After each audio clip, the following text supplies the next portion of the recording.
Pobrecita. Consuela, mami.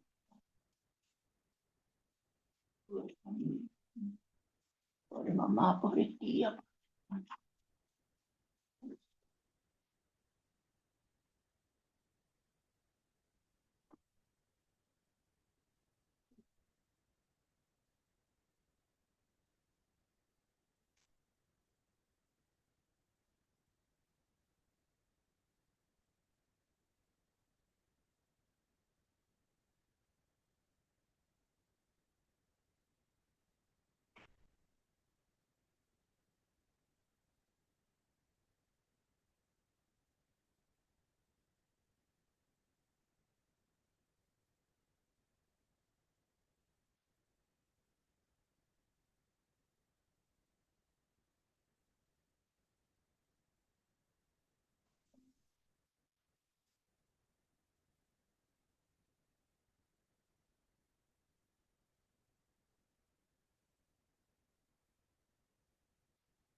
En algunos casos están relacionadas con cuerpos olímpicos que después no se comprueban, pero que generan. Es un daño enorme porque si no lo vamos a hacer, si tuvieron plexo, ¿quién te devuelve esa experiencia de algo que no hiciste? Y nos volvemos a preguntar, y vamos a conocer el caso, ¿qué pasa con la justicia y lo que rodea a la justicia? Que no está a la altura, una vez más, a este tipo de... Los protagonistas, en este caso de esta historia, empieza con una mentira, son todos adolescentes, todos tienen tenían entre 16 y 18 años al momento de estos hechos, salieron a bailar a un cumpleaños en una ciudad chica de Córdoba, salieron entre varios amigos, muy amigos, casi primos, vuelven a la madrugada, los trae la mamá de una camioneta y habían quedado para un after, para seguirla en la casa de uno de estos chicos, junto a una chica de 16 años a la que también conocían, tenían una relación, ya había tenido relaciones con algunos de estos chicos, se mandaban fotos, videos de contenido puramente sexual y se conocían entre todos. Y en esa casa, a la mañana, tienen relaciones, algunos de estos chicos, con esta chica, consentida. Pero horas más tarde, quizás para zafar, ¿no?, de la vergüenza o del qué dirán o de la familia, esto se convirtió en una denuncia gravísima por abuso sexual entre varias personas y con participación de menores de edad. Uno de estos chicos solamente tenía 18, los otros eran más chicos. Varios de ellos terminaron presos, casi un año y medio presos y con consecuencias gravísimas hasta que fueron absueltos, pero hablaron con nosotros y nos contaron toda esta pesadilla.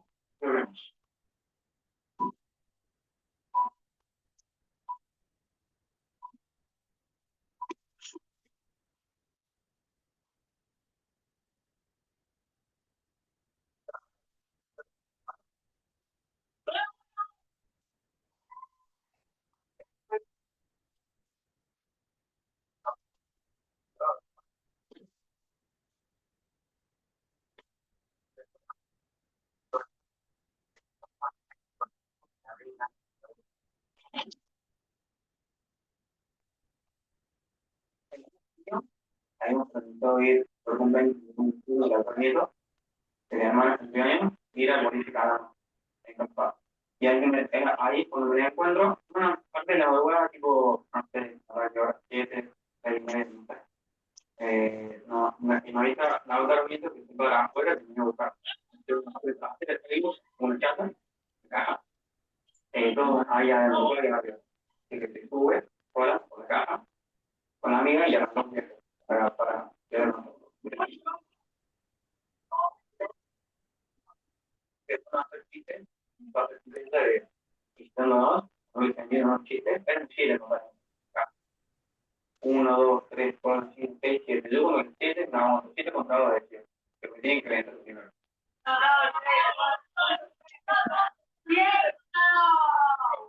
En tanque, de parquecito en el tanque, se baja la amiga. Cerca de la casa de Bautista, ya estábamos un par de cuadras. Y ahí cuando yo venía contado, y ella dice que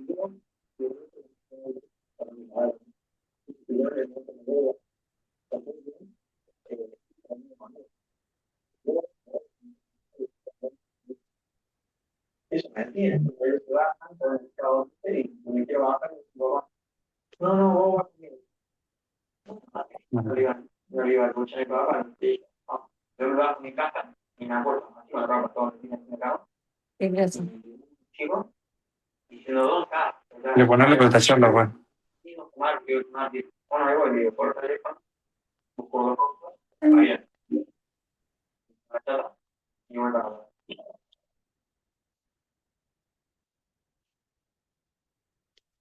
Llego yo, acá, a la punta de la cama, digamos, y dice, bueno, primero quiero arrancar con usted, quiero arrancar con usted, y con el pie, está vertical. Ya, viste, ya, y arranco relaciones, constelaciones, luego fue una parte llamada Ramiro. A mí me acusan de que yo la obligo a ella para ser sexo oral. El contacto ese que hice el sexo oral nunca llegó a pasar, nunca se concretó nada. Y sí me quedé adentro de la habitación, y ella también me acusó de que yo la grababa, a ella le estaba supuestamente siendo abusada. Y yo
Muy bien, gente. Buenas tardes, buenas noches, ¿cómo están?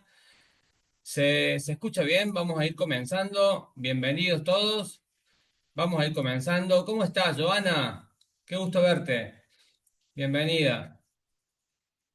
Vamos a ver si tenemos la posibilidad de... A ver si pueden abrir su micro cuando quieran, hacer preguntas. Vamos a estar atentos a las consultas, a las preguntas. Un momento para poder dialogar, para poder intercambiar también diferentes puntos de vista. Bienvenidos todos. Comenzamos en un minuto nada más. Tenemos un tema hoy. Vamos a ir avanzando sobre el Evangelio de San Juan. Vamos a entrar ya en el capítulo 2.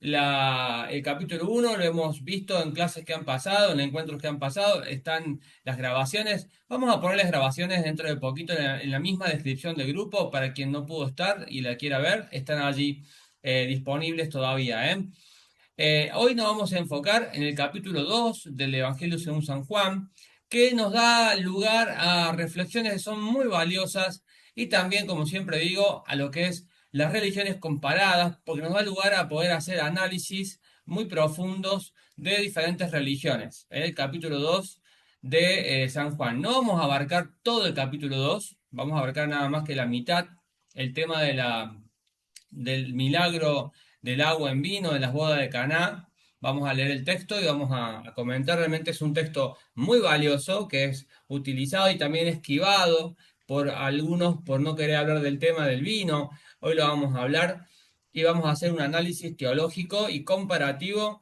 de esta parte del libro de San Juan, capítulo 2, que a mi entender es buenísimo. Es un texto realmente sin desperdicio para analizar, para aplicar a la vida cotidiana. ¿Qué tiene que ver el milagro o las señales de la conversión del agua en vino que hizo Jesús en la boda de Caná? Muchísimo con la vida cotidiana porque hay mucho simbolismo en ese evento, ¿eh? Ahí lo vamos a comentar. Vamos a leer el texto en un momento. Vamos a comenzar ese análisis. Así que bueno, bienvenidos todos nuevamente y si alguno tiene alguna duda en lo que es el desarrollo del tema, me puede ir escribiendo en el chat o abre el micrófono y hace un comentario y lo podemos ir hablando. Bueno, si les parece bien, vamos a comenzar. ¿Cómo está Cintia? Qué gusto verte también nuevamente. Bueno, el texto es, como ya les dije, el Evangelio según San Juan, capítulo 2. Recordemos el contexto un poco. San Juan tiene un punto de vista un poco diferente al resto de los evangelios. Mateo, Marcos y Lucas son evangelios sinópticos, significa que hola Irma, ¿cómo estás? Se pueden comparar, es decir, hay relatos que se van correspondiendo entre los evangelios sinópticos, es decir, Mateo, Marcos y Lucas. En cambio, Juan, recordemos, ya lo habíamos hablado, tiene un enfoque un poco distinto porque él va a relatar de tal manera el texto sobre la vida de Jesús con el objetivo de mostrar su gloria y para que podamos creer en él, ¿no? Como bien lo dice en el último capítulo del libro. Entonces él aquí está relatando un evento que es la primera señal que hizo Jesús en el comienzo de su ministerio. Y también tenemos en cuenta que este evento, el de la boda de Caná, no ha sido relatado por el resto de los evangelios. Mateo, Marcos y Lucas no hablan de este evento. Juan sí. Tanto así que algunos comentaristas o estudiosos del tema o teólogos dicen que en algunos libros, que eso no está confirmado obviamente, es una especulación, es una simple teoría, dicen que el novio de esta boda era el mismo Juan, porque no se podría haber acordado con tanto detalle lo que ocurrió en ese evento. Bueno, son especulaciones, eso no está confirmado, pero sí que Juan pone énfasis en este evento y los otros evangelios no, porque aquí Juan está destacando algunas características, algunos datos.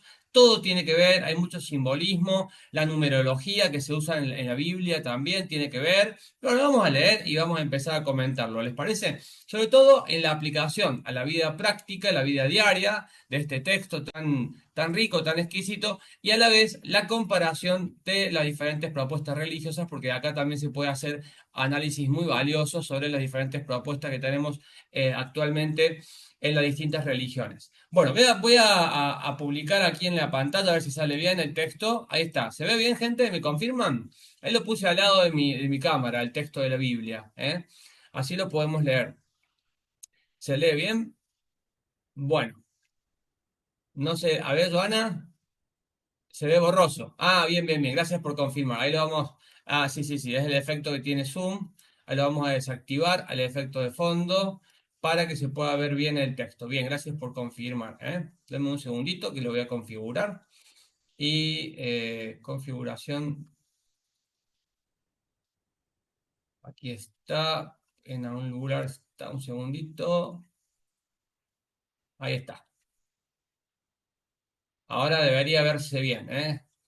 Qué bueno que siempre pregunto si está bien o no, ¿eh? Ahí está. ¿Ahora? ¿Sí? ¿Se lee bien? Excelente. Gracias, Cintia, gracias, Joana, ¿eh? Bueno, entonces, también voy a abrir el chat acá para poder ver lo que ustedes van comentando. Ahí está. Veo que el chat también ha confirmado. Bueno, dice así el texto. Versículo 1. Al tercer día se celebró una boda en Caná de Galilea y estaba allí la madre de Jesús. Ustedes vayan prestando atención en los números, ¿no? Porque la numerología tiene mucho que ver en todo lo que es la redacción del texto bíblico. Versículo 2 dice, fue invitado también Jesús con sus discípulos a la boda. Como faltó el vino, la madre de Jesús le dijo, no tienen vino. Jesús le dijo, ¿qué tiene que ver eso conmigo y contigo, mujer? Todavía no ha llegado mi hora. Ya vamos a hablar de este versículo que es muy interesante, ¿eh? Su madre le dijo a los que servían, hagan todo lo que él les diga. Había allí 6 tinajas de piedra para agua, de acuerdo a los ritos de los judíos para la purificación. En cada una de ellas cabían de 40 a 74 litros. Jesús les dijo, llenen de agua las tinajas y las llenaron hasta el borde. Luego les dijo, saquen ahora y llévenlo al encargado del banquete. Se lo llevaron. Y cuando el encargado, o sea, se le decía maestresala, incluso las otras versiones de la Biblia así lo traducen, el maestresala, cuando el encargado del banquete probó el agua ya hecha vino y no sabía de dónde venía, aunque los sirvientes que habían sacado el agua sí lo sabían, llamó al novio y le dijo, todo hombre sirve primero el buen vino y cuando ya han tomado bastante, entonces saca el inferior. Pero tú has guardado el buen vino hasta ahora. Este principio de señales hizo Jesús en Caná de Galilea y manifestó su gloria y sus discípulos creyeron en él. Después de esto, él descendió a Capernaum con su madre, sus hermanos y sus discípulos y se quedaron allí no muchos días. Bueno, después ya del 3 en adelante lo vamos a analizar en en el próximo encuentro, que también es muy interesante ese texto. Vamos a enfocarnos en este ahora, ¿no? Lo de la boda de Caná. Entonces, empezamos viendo que Juan dice que Jesús él estaba mostrando señales. Es decir, fíjense que los otros discípulos, incluso en los otros evangelios, siempre habla de milagros del Señor, ¿no? Habla de milagros. En cambio, Juan habla de señales. ¿Cuál es la diferencia? Preguntarán ustedes, porque el objetivo de Juan es que nosotros podamos ver en los milagros de Jesús señales de su gloria, señales de su persona. Jesús, pensemos en esto, nunca quiso ser un milagrero, a tal punto que cuando él curaba a los enfermos y daba vista a los ciegos, siempre decía, ve y no le digas a nadie. Como que Jesús tenía como esa instrucción de base que le daba a todos los que él les curaba. ¿Por qué? Porque él no quería ser el milagrero. Si la gente se enteraba que él curaba así masivamente, lo iban a seguir como un milagrero y él no quería eso. Por eso que Juan hace un enfoque distinto. Él no habla de milagros, habla de señales. Las señales que nos muestran que Jesús es Dios, su esencia, su persona y lo que él vino a hacer en la tierra. Empezando por ese texto que es fundamental. Entonces, ¿qué nos muestra en grandes rasgos este milagro? ¿Qué es lo que quiere dejar en claro Juan en este texto? Que Jesús, cuando transforma el agua en vino, ya lo vamos a analizar a fondo a esto, Jesús no vino solamente para mejorar las cosas que ya existen, sino que vino para transformar las cosas desde su misma naturaleza. Es un mensaje realmente esperanzador, ¿no? Jesús no solo mejora lo que hay, sino que cambia la naturaleza, a tal punto que la Biblia dice que quienes creemos en Dios y lo recibimos en nuestro corazón, Él transforma nuestra naturaleza, somos hechos hijos de Dios, morimos y nacemos nuevamente. Él pone, dice, un nuevo corazón, Él pone un nuevo espíritu, transforma la naturaleza de nuestra persona. Es en parte simbólicamente lo que quiere también mostrar Juan, porque no olvidemos que Juan tiene este enfoque también simbólico de lo que va pasando. Entonces, fíjense el versículo 11, lo voy a mostrar nuevamente. El versículo 11 dice, este principio de señales hizo Jesús en Caná de Galilea y manifestó su gloria. O sea, el objetivo de los milagros de Jesús es que podamos ver su gloria, podamos conocerlo como persona, no Jesús el milagrero. Jesús, esto voy a hacer mucho énfasis en este aspecto porque si nosotros buscamos a Dios porque Él nos va a curar o porque Él nos va a bendecir, ¿qué diferencia sería eso de hacer una inversión, por ejemplo, en la bolsa? ¿Qué diferencia sería eso de hacer una inversión Forex, por ejemplo? Invertir en algún fondo FIMA, algún fondo de inversión. Entonces, de repente yo busco a Dios porque estoy buscando obtener un beneficio. Jesús nunca quiso eso. Él nunca se presentó como una opción de este tipo. En algunas propuestas religiosas, en alrededor del mundo, prospera esta doctrina, es decir, si somos hijos del rey, como bien dice la Biblia, los hijos del rey deben vivir en abundancia y ponen el foco en lo económico, en el milagro, ¿no es cierto? Es cierto que Dios hace milagros, no voy a decir que no, Dios hace milagros y como Él lo quiere, Él lo puede hacer, no hay ningún límite para Dios. El tema es si ponemos el foco allí y si buscamos a Dios solamente por el milagro y no vemos el milagro como un medio para conocer a la naturaleza, a la persona de Jesucristo. Entonces Juan dice, este principio de señal hizo Jesús para mostrar su gloria, ¿eh? Y dice, y sus discípulos creyeron en él. Aquí lo podemos leer nuevamente. Él manifestó su gloria a través de estos milagros, estas señales, y los discípulos creyeron en él. Entonces, con estos eventos podemos conocer a Jesús y podemos creer en él. Bueno, y la otra pregunta que hacen muchos es, con respecto a este análisis teológico de este pasaje bíblico, es qué tan, digamos, ¿por qué esquivan el tema del vino, no? Porque en muchas religiones, tengamos en cuenta, en muchas religiones, incluso en muchas ramas cristianas también, se prohíbe el tomar vino.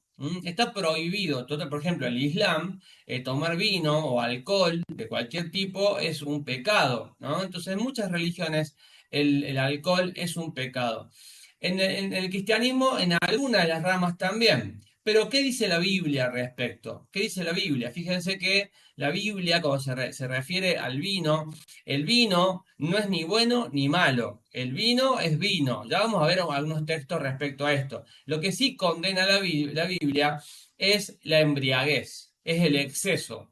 No solamente la Biblia, también la medicina, la ciencia con el paso del tiempo, nosotros lo decimos en cada una de las charlas que damos, uno cuando se intoxica con alcohol, eso es muy malo para el hígado, es muy malo para el cerebro, es muy malo para tu salud en general. Entonces, la embriaguez en general es mala para la salud. La Biblia ya lo decía hace mucho tiempo. Dicen, no embriaguez con vino. Ya vamos a leer el texto ese que está en Efesios. Lo vamos a leer ahora, fíjense. Vamos a tener dos pestañas aquí de la Biblia para dejar en una pestaña el texto principal, que es San Juan capítulo 2, y en la siguiente pestaña vamos a ir cambiando de textos para poder leer esto que vamos apoyando. Aquí Efesios, si quieren tomar nota, Efesios capítulo 5, los que quieran verlo después con respecto al vino. Por eso que muchos le esquivan a este texto de las bodas de Caná, porque dicen, ¿cómo puede Jesús convertir el agua en vino si el vino está prohibido? No, el vino no está prohibido, ¿no? Está prohibida la embriaguez, eso está prohibido, que no es bueno para la salud. Entonces, veamos aquí el versículo 18. Vamos a pasar directamente al 18, del capítulo 5 de Efesios. Dice, y no se embriaguen con vino, pues en esto hay desenfreno. O sea, el embriagarse con vino es un atentado al dominio propio, dice aquí la Biblia. no tenemos control de nuestra voluntad, eso no es bueno, además de todas las consecuencias que tenemos en la salud. Más bien, sean llenos del Espíritu Santo, hablando entre ustedes con salmos, himnos y canciones espirituales, cantando y alabando al Señor en su corazón. Entonces, fíjense que aquí no está condenando el vino en sí, sino el desenfreno, el no tomar con moderación. Fíjense que hay otro texto, por ejemplo, en el libro de Salmos, si quieren tomar nota, en el libro de Salmos, capítulo 104, lo vamos a buscar rápidamente, 104, versículo 15, vamos a ir directamente al versículo 15, dice, vamos a leer un poquito antes porque aquí no comienza el texto, dice, haces producir el pasto para los animales y la vegetación para el servicio del hombre a fin de sacar de la tierra el alimento. El vino que alegra el corazón del hombre, el aceite que hace lucir su rostro y el pan que sustenta el corazón. O sea, el vino en este sentido es un símbolo, además del vino en sí, es un símbolo de alegría. Es un símbolo que ustedes pueden verlo en diferentes partes de la Biblia que es usado como símbolo de abundancia. Es también el símbolo de que el reino de Dios ha llegado a la tierra. A tal punto que fíjense ustedes que en la última cena Jesús, cuando reparte el pan y el vino, no era jugo de uva, era vino, era vino. En algunas iglesias actualmente no dan vino en la cena del Señor, en las iglesias cristianas que se festeja una vez al mes o una vez por semana, eso depende de cada iglesia.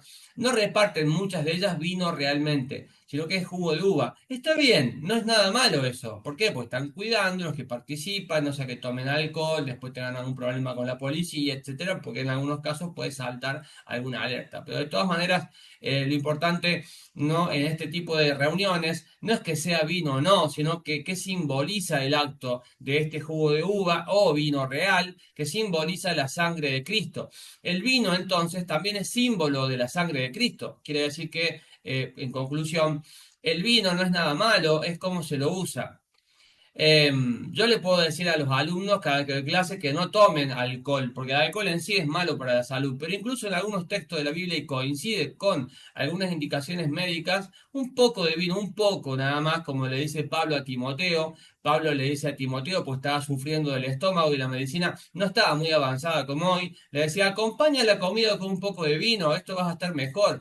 Que es cierto que un poco de alcohol, un poco de vino con, supongamos, un asado, una comida medio pesada, ayuda a la digestión. Es verdad, eso está comprobado. Pero de todas maneras, ese problema no es un problema, el problema es el exceso. ¿Quedó claro el concepto? Entonces, el vino no es un problema para la Biblia, es el exceso. Concluyendo el punto. Otra cosa más que es muy valioso en este sentido, compartiendo de vuelta el capítulo 2 de San Juan, que cuando relata el capítulo 2, digamos, Juan podría haber, digamos, o Jesús, cuando esto ocurrió, podría haber hecho su primera señal en otro contexto, en otra situación. ¿Por qué, preguntan ustedes, Jesús eligió una boda?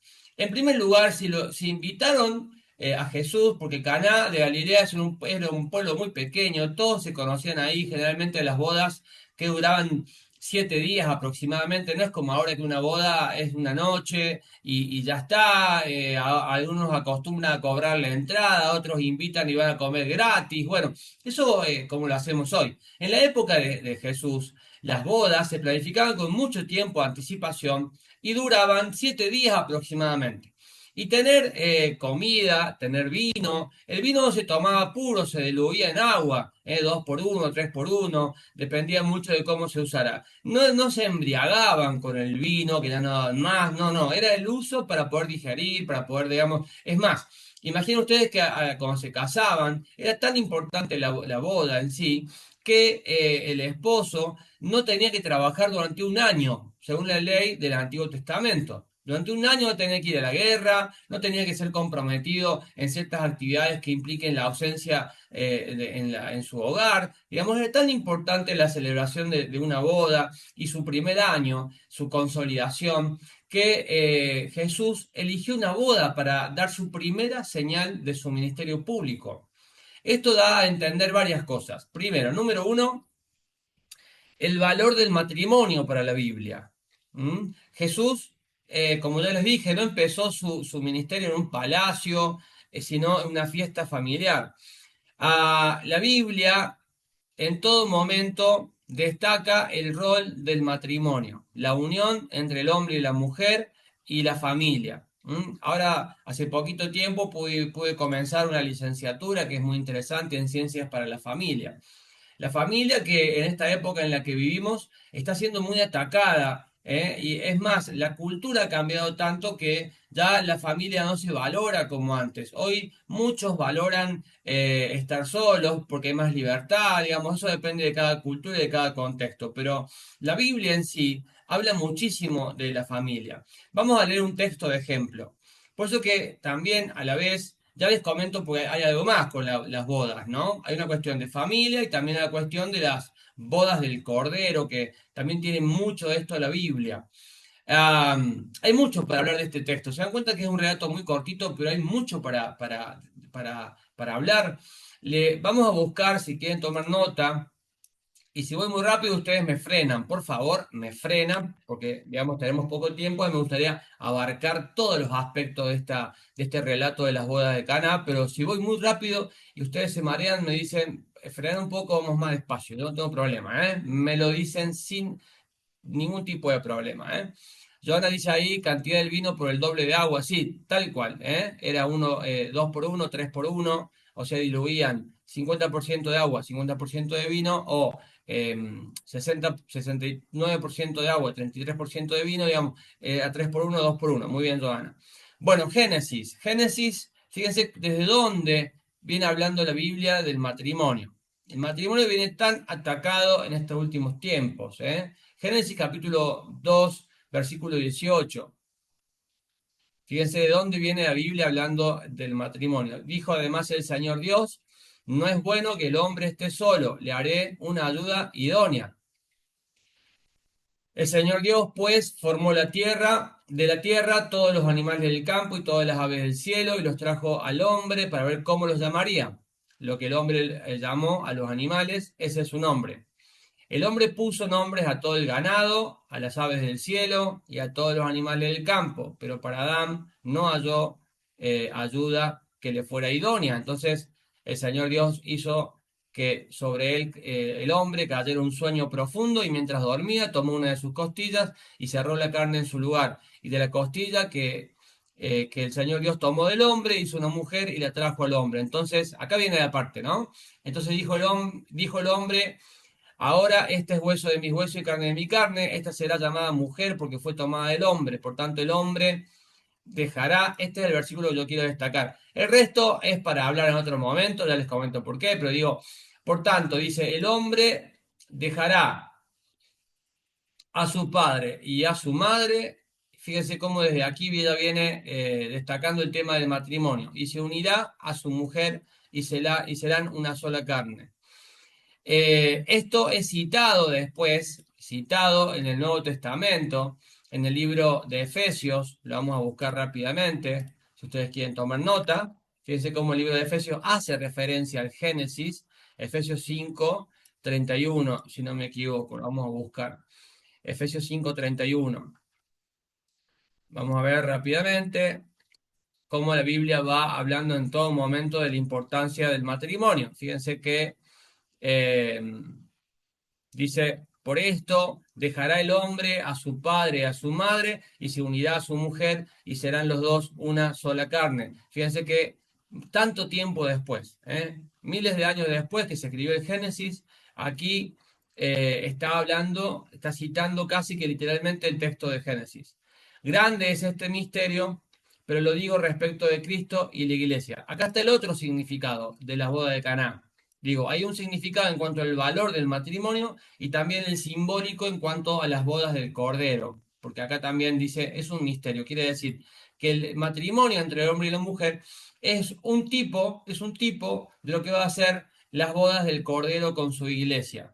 La relación entre Cristo y la iglesia no es, digamos, de índole sexual, obviamente, sino de índole vincular, ¿de acuerdo? Pero acá lo que se destaca en este paralelo entre un matrimonio donde hay un hombre y una mujer y las bodas del Cordero entre Cristo y su iglesia, esa conexión metafórica es de tipo vincular. Es de tipo vincular. Eso tomen nota y pónganlo allí en rojo, ¿no? Todo esto porque, volviendo al texto de las bodas de Caná, ¿por qué Jesús eligió una boda como inicio de su ministerio? Hay otro texto, si ustedes quieren después buscarlo, que está en el libro de Hebreos, capítulo 13, versículo 4, dice, honroso es para todos el matrimonio y pura la relación conyugal. En todo momento la Biblia, digamos, destaca el rol del matrimonio como el eje de la sociedad, ¿no? Eso es una constante, a tal punto que Jesús elige una boda. Y aquí viene la parte muy interesante. ¿Por qué? Vamos al relato ahora en sí, al relato. ¿Qué dice? Bueno, algo pasó. Como ya les comenté, las bodas se planificaban con mucho tiempo de anticipación. Había un maestresala, un encargado de la boda, que hacía cálculos, cuántas personas iban a asistir, cuántos iba a comer, qué platos, cuántos iba a tomar, estaba todo calculado. Que faltara el vino, hablemos del contexto cultural del momento, que faltara el vino en la boda era una deshonra total para la familia y para los novios. Nos ponemos en contexto, esa es la situación. Alguien sacó mal los cálculos. O quizás fue gente que no estaba invitada, por ejemplo. ¿No es cierto? La madre de Jesús, María, y Jesús y sus discípulos fueron invitados. Es decir, esa era la tierra donde ellos crecieron, los conocían, no eran extraños, no es que pasaban por ahí y le dijeron, ¿quieren entrar a la boda? Y los invitaron a la fuerza. No, eran conocidos. Jesús empezó en su tierra su ministerio. Empezó entre los suyos su ministerio. Pero alguien calculó mal, evidentemente. Y que faltara el vino en la boda era realmente algo que implicaba una deshonra total. La pregunta que yo les hago a ustedes y a mí también, ¿cuántas veces planificamos las cosas y no salen como pensamos o como lo calculamos? Por eso que digo, este mensaje de las bodas de Caná nos enseña mucho en la vida cotidiana. Muchas veces planificamos cosas, hacemos proyectos, hacemos inversiones, invertimos dinero, invertimos tiempo y hacemos un montón de cosas y no salen como lo esperamos. No salen como lo esperamos. No calculamos bien, nos equivocamos. Y Jesús fue lo que pasó en la boda. Él sabía que ese rito del matrimonio corría un gran riesgo, porque imagínense la cara de los novios cuando le dijeron se acabó el vino, no hay más vino. La cara de los encargados, la cara del maestresala, digamos, ¿qué pasó? Entonces, la preocupación, a tal punto que María se da cuenta. Vieron que las mujeres tienen como un sexto sentido que los hombres no. Nosotros nos damos cuenta de un montón de cosas, puede estar pasando algo al frente de los ojos, estamos pensando en otra cosa, pero las mujeres tienen ese sexto sentido. Yo calculo que algo así habrá pasado, si bien no lo relata explícitamente. Digo, María se dio cuenta de lo que estaba pasando. A tal punto que se dio cuenta que lo llama Jesús y le dice, Jesús, no hay más vino, le dice a su hijo Jesús. Entonces imagínense ¿qué pasó en ese momento? Jesús interviene a favor del matrimonio, a tal punto que es un mensaje para todos nosotros. Él interviene en las cosas que nos salen mal. No siempre nos sale todo bien, pero cuando estamos dentro de su voluntad, Él interviene y nos ayuda. Él interviene y completa. Él interviene de manera milagrosa muchas veces, a tal punto que Él no hizo que el agua tenga sabor a vino. No, Él transformó el agua en vino. Fue un milagro. Así también interviene cuando las cosas nos salen mal. Así también Él interviene. Y ya vamos a ver eso más adelante, pero cuando María le dice a Jesús, dice, no tienen vino, le dice María a Jesús. Y Jesús le dijo, ¿qué tiene que ver eso conmigo y contigo, mujer? Le pregunta, todavía no ha llegado mi hora. ¿Qué pasa? Este texto, hasta algunos lo ven como que fuese algo un poco agresivo, y no, para nada. Jesús demuestra también en este texto muchos valores. Piensen ustedes. Pensemos en lo siguiente.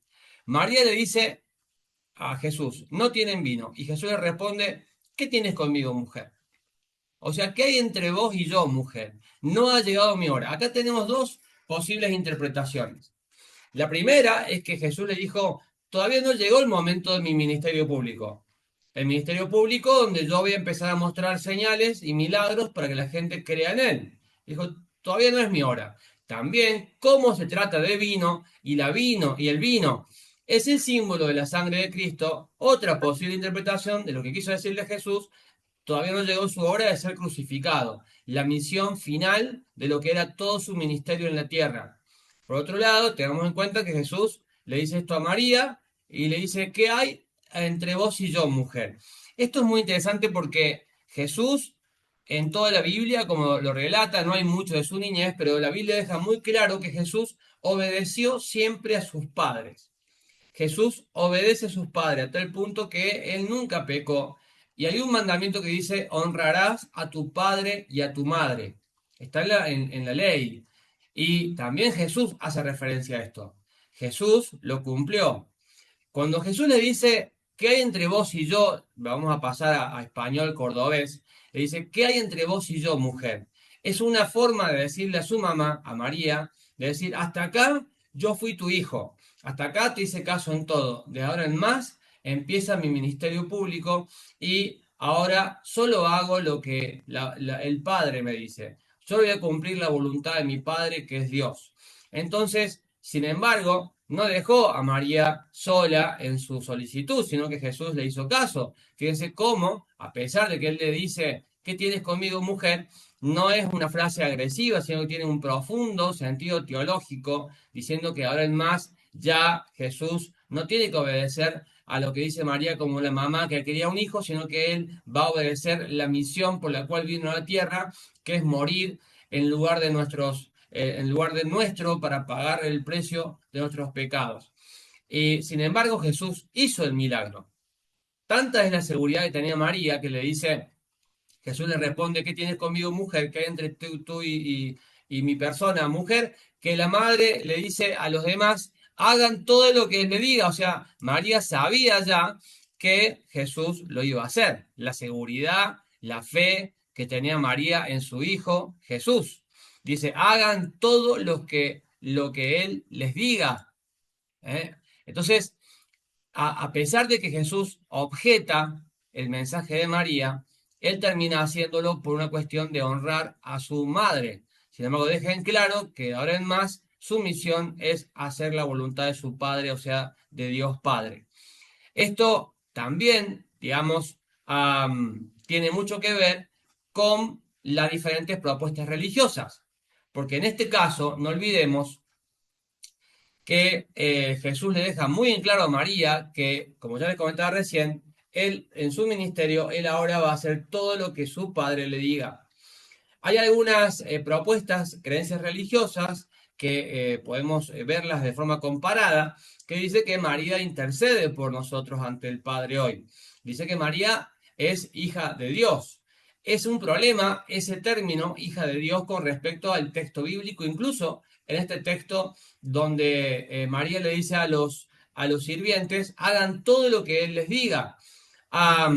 ¿Qué quiere decir esto? Una cosa es decir María es madre de Dios, otra cosa es decir María es madre de Jesús o de Jesucristo. ¿Cuál es la diferencia? Que Dios no tiene principio ni fin, que Dios nunca nació ni nunca va a morir. Dios no está atado al tiempo y al espacio. El tiempo y el espacio es una creación de Dios. Entonces, María no puede preexistir a Dios, no es la madre de Dios, no es que Dios empezó a existir desde María. Esa frase, María, madre de Dios, tiene un significado bíblico que es complicado de validar porque la Biblia dice que Dios es de todo y sobre todo y que todo lo que existe es su creación por medio de Él y para Él. De manera que no podría haber una madre de Dios que esté a su mismo nivel o por encima de su nivel. ¿Se dan cuenta? María, sin embargo, según la Biblia, es una mujer muy especial, es bendita sobre todas las mujeres porque fue elegida por Dios, no cualquier mujer fue ella, la elegida por Dios para traer al mundo al Mesías, al Hijo de Dios. Por supuesto que yo personalmente creo que ella va a tener un lugar especial en el cielo, ¿eh? Por algo dice la Biblia, bendita sobre todas las mujeres. Sin embargo, decimos que es la madre de Jesús. Acá dice, vino su madre incluso. No es la madre de Dios, ¿se dan cuenta? Es muy diferente lo que significa madre de Dios a madre de Jesús. Entonces, fue la mamá de Jesús, de Jesucristo, Jesús 100% hombre, 100% Dios, pero no es la madre de Dios, porque María, como vos y como yo, fuimos engendrados y fuimos creados por Dios, y desde su aliento de vida fuimos constituidos, así como ella, cada uno de nosotros. Sí, que ha habido algo especial en ella, sin duda, lo aceptamos, pero que sea madre de Dios con mayúscula, eso no está, digamos, alineado a lo que enseña la Biblia. Sin embargo, hay muchas propuestas que así lo creen y lo estamos comparando para que ustedes tengan en claridad la diferencia entre estas creencias, ¿eh?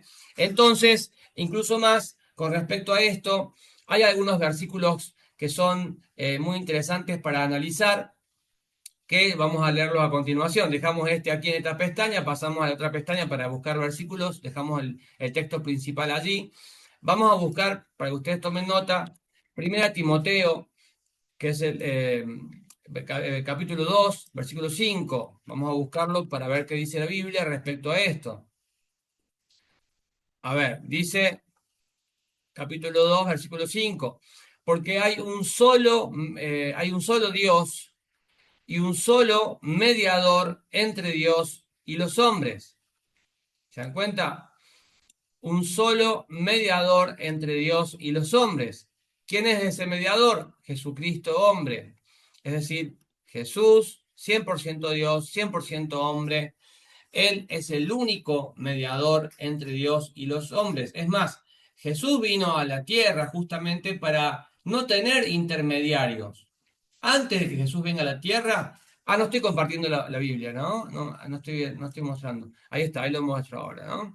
Dice, porque hay un solo Dios y un solo mediador entre Dios y los hombres, Jesucristo hombre.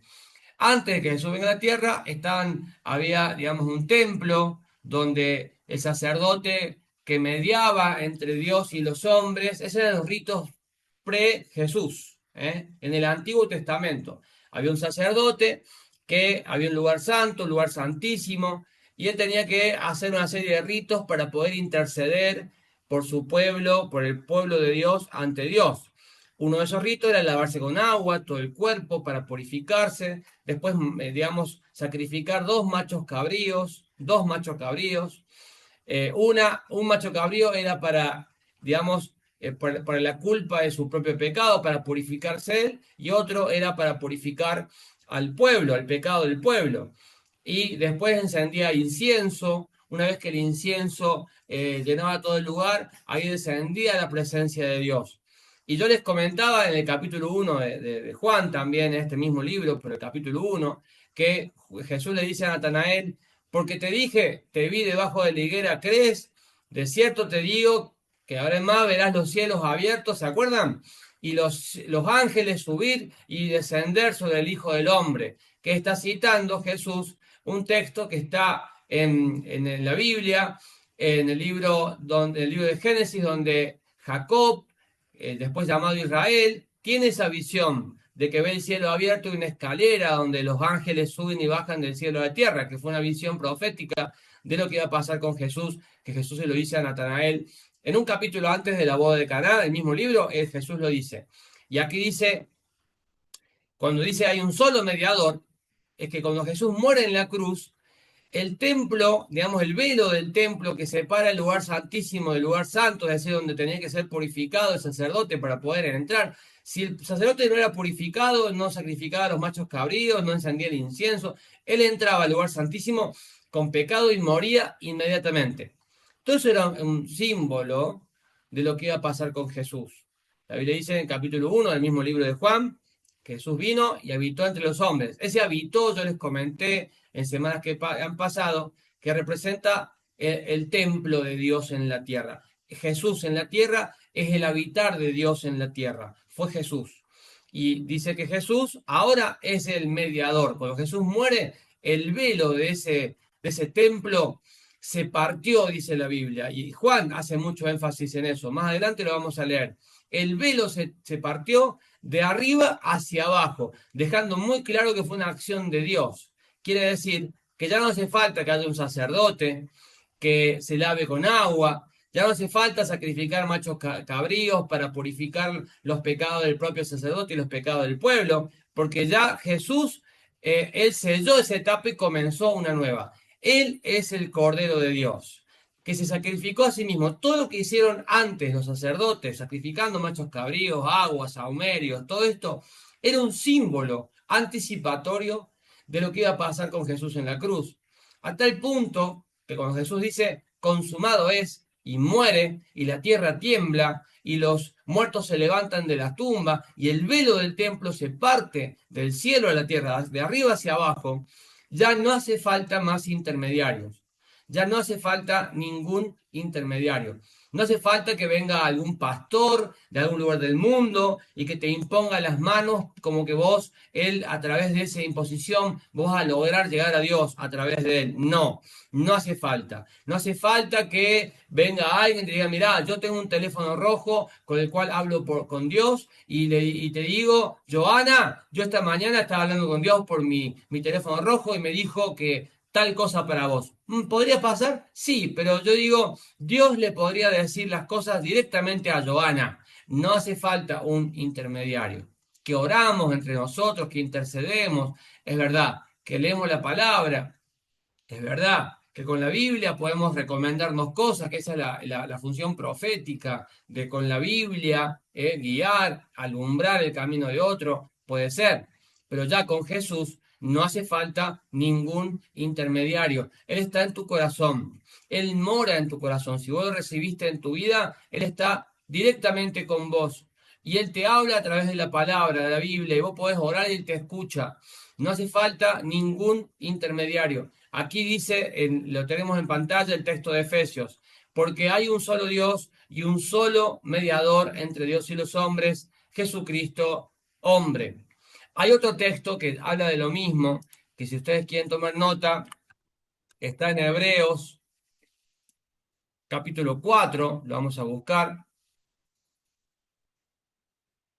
versículo 16. Vamos a ir allí directamente, y dice, acerquémonos con confianza al trono de la gracia para que alcancemos misericordia y hallemos gracia para el oportuno socorro. No hace falta que venga alguien superpoderoso, no hace falta que vos tengas un nivel total de santidad, no.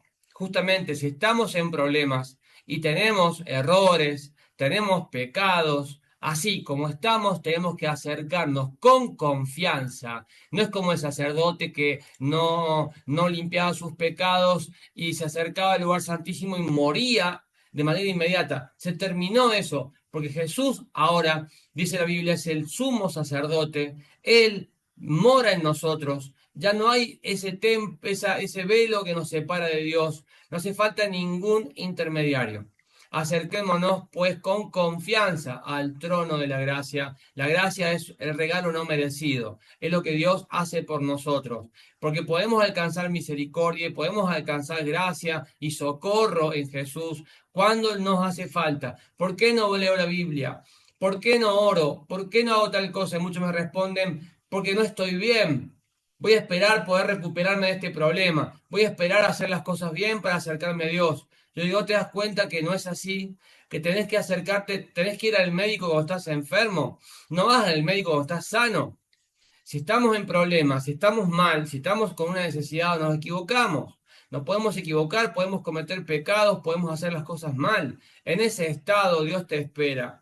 Él puede restaurar las cosas en tu vida. No hace falta ningún intermediario, que vos lo invites a Jesús a ser el Señor de tu vida, tu Maestro, tu Dios. Él mora en tu corazón desde ese entonces y vos podés hablar con Él directamente, que Él te escucha y Él interviene, así como intervino en esas bodas de Caná, transformando el agua en vino. Él lo puede hacer en tu vida, lo puede hacer en mi vida. Por lo tanto, volviendo al texto y hablando de María, reconocemos que María es una mujer totalmente especial, sin duda que Dios la eligió por algo, para ser la madre de Jesús, de Jesucristo, pero no es necesario que ella intervenga por nosotros, que interceda por nosotros, porque Jesús nunca nos enseñó eso.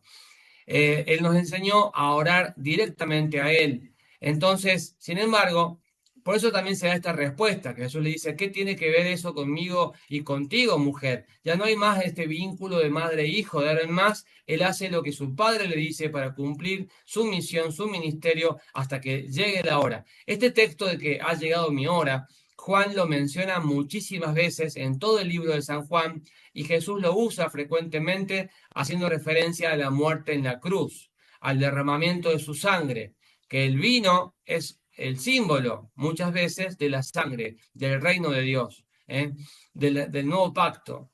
Bueno, hasta acá estamos. Entonces fíjense lo que pasó. 6 tinajas, dice, había en ese lugar. Este número, 6, tiene todo un significado en la numerología bíblica.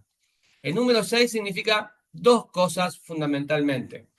En la primera, el hombre. 6 es el hombre. 7 es lo perfecto, ¿no? 6 es el hombre, también representa lo imperfecto, lo incompleto. Por eso que dicen algunos, seguramente el novio era Juan, porque ¿quién se va a acordar con tanto detalle de la cantidad de tinajas que había ahí, ¿no? Bueno, por algo Juan hace referencia con tanto detalle a la cantidad. Dijo al tercer día. Ahora 6 tinajas. Bueno, tercer día también se puede estar refiriendo a la muerte y la resurrección de Cristo. Se dan cuenta, todos los números acá pueden tener este significado. Y 6 tinajas de piedra para agua, porque en las 6 tinajas, no voy a explicar ahora, no tenemos tiempo, pero sí les comento rápidamente que las 6 tinajas entraban aproximadamente casi 550 o 600 litros de agua. Esos litros de agua se usaban en el rito de purificación de los judíos. Ahí lo dice aquí también San Juan. ¿Por qué? Porque era parte muy importante del rito de los judíos. Cuando uno va, digamos, a comer, va a participar de una fiesta como el de esta ceremonia de bodas, que se laven los pies y que después, mientras va pasando el tiempo, se laven las manos. Era un rito muy importante la purificación. Por lo tanto, era agua apta para este tipo de rito.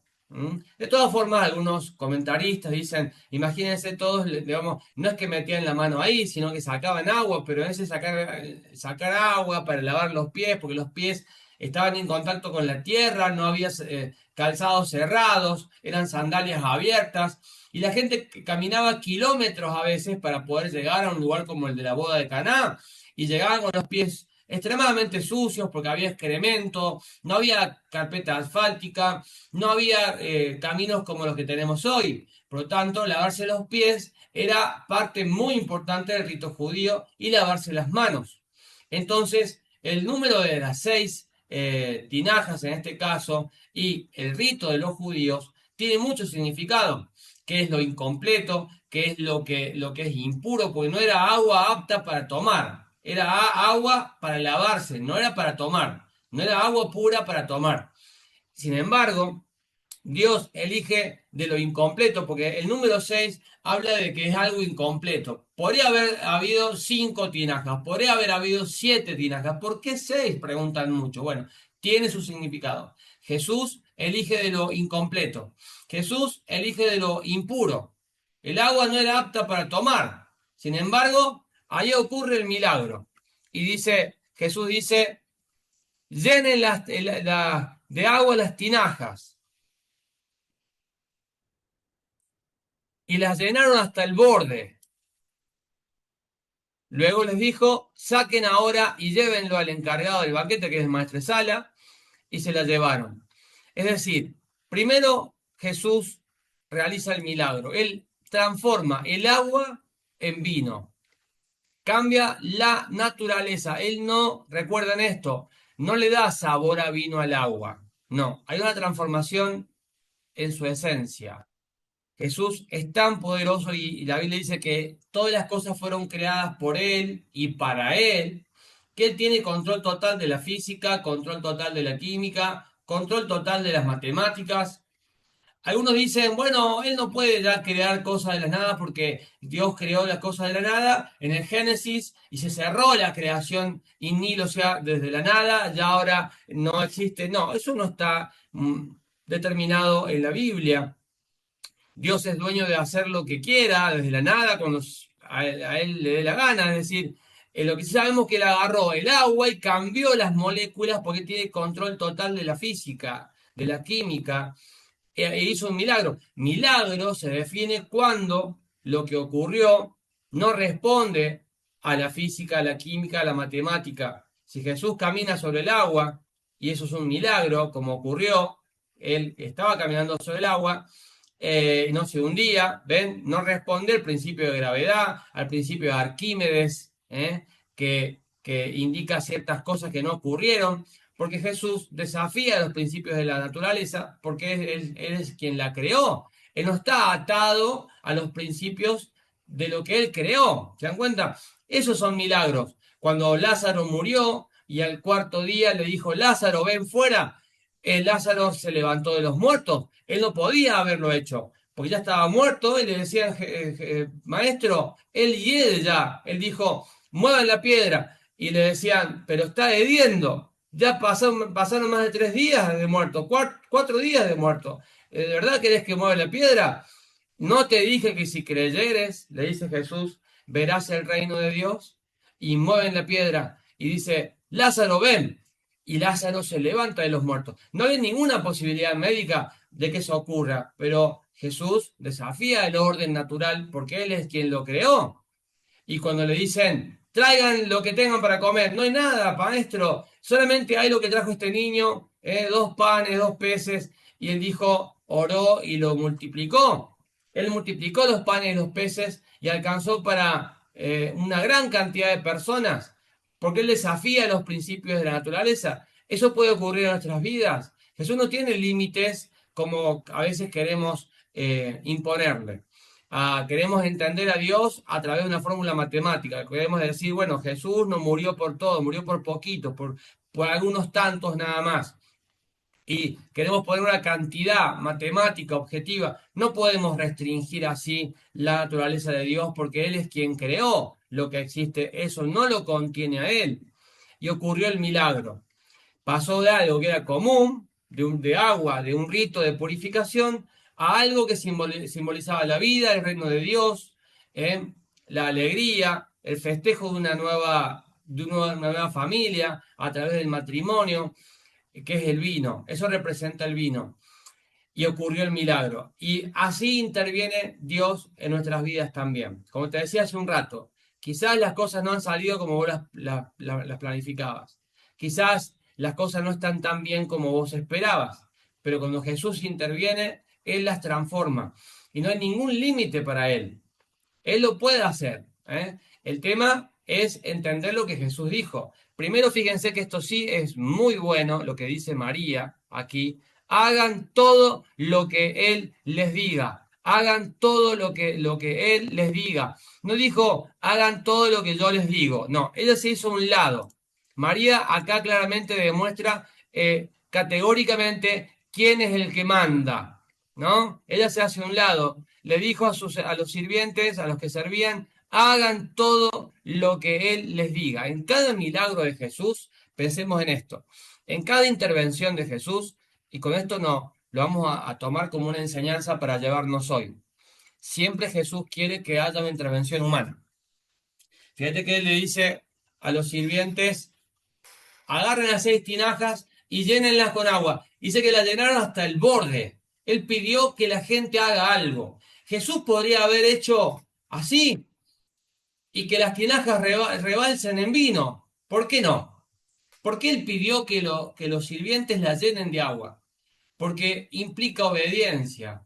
Jesús quiere que nosotros siempre hagamos algo. Cuando te dije recién que Él levantó a Lázaro de los muertos, Él podría haber dicho, Lázaro, sal, y la piedra se mueve sola, y Lázaro salía. ¿Por qué le pidió que muevan la piedra? ¿No? ¿Acaso no podía Él mover la piedra también?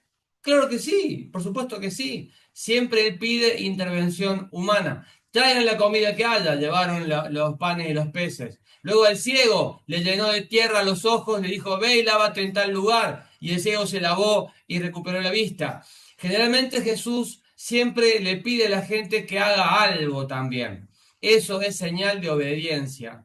Entonces, si realmente queremos que Dios, que Jesús intervenga en nuestras vidas y que Él, digamos, nos ayude, nos acompañe, nos ayude a decidir, que Él haga un milagro en la salud, que haga un milagro en la familia, Él puede hacerlo, pero también implica que nosotros tenemos que hacer algo. Como siempre enseño yo que soy chico, le digo a la gente, Jesús no va a hacer lo que vos podés hacer. Él no va a hacer lo que vos podés hacer. Él va a hacer lo que vos no podés hacer. Por lo tanto, si yo quiero que Jesús intervenga en mi familia, yo tengo que mostrar también iniciativa. Dice la Biblia, y Jesús lo demostró muy bien acá con María, dice la Biblia, si vos tenés un problema con tus padres y un problema grave con tus padres, por ejemplo, dice la Biblia, honrarás a tu padre y a tu madre. Y claro está que eso no significa darles siempre razón. Honrar no significa darles razón. Honrar significa a veces agachar la cabeza aunque no lo merezcan. Y dar una oportunidad para el diálogo. ¿Se dan cuenta? Una actitud que es humana. Jesús dice en un montón de pasajes bíblicos y la Biblia nos enseña criterios para solución de conflictos. Muchas veces tenemos que dar el primer paso. Y eso significa vencer nuestro orgullo. Este principio con respecto a los padres y a las madres, que la Biblia nos manda en todo momento a honrarlos, no significa, insisto en este sentido, darles la razón en todo, porque si hay un error, hay un equívoco, bueno, el error está, el equívoco está, pero sí la iniciativa para esa solución quizás te toque darla a vos.